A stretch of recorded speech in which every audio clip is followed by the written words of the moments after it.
Meskipun bernama Bika Ambon, namun kue yang satu ini selalu menjadi oleh-oleh andalan khas Sukabumi yang tak pernah luput dari pantauan para wisatawan jika berkunjung ke Sukabumi.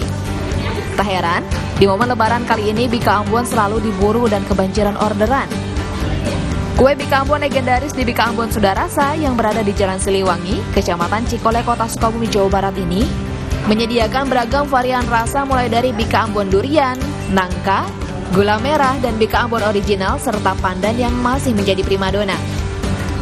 Di momen lebaran kali ini, Bika Ambon Sudarasa selalu menyediakan kue dengan kondisi yang fresh dengan produksi yang dilakukan pada pagi hari hingga malam hari, sehingga cita rasa Bika Ambon yang khas tetap terjaga. Pada libur lebaran kali ini, penjualan di Bika Ambon Sudarasa meningkat hingga 3 kali lipat dibanding hari biasanya, dengan kenaikan mencapai 20%. Ada Bika Ambon original, pandan, roll cake, sama makanan ringan. Untuk ke Kota Malang. Pada saat ini produksi kami pada periode Lebaran 2024 cukup meningkat ya dibanding hari-hari biasa. Alhamdulillah bisa meningkat hampir kayak 3 kali lipat.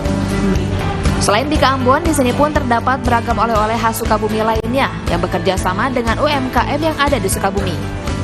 Bika Ambon ini dibanderol dengan harga mulai dari Rp50.000 hingga Rp100.000. Anissa Fitriani, Andrius Mukhtar, Kompas TV Sukabumi, Jawa Barat. Terima kasih Andrius Mukhtar, jurnalis dari Biro Kompas TV Sukabumi, Jawa Barat yang sudah bergabung dalam Cerita Nusantara.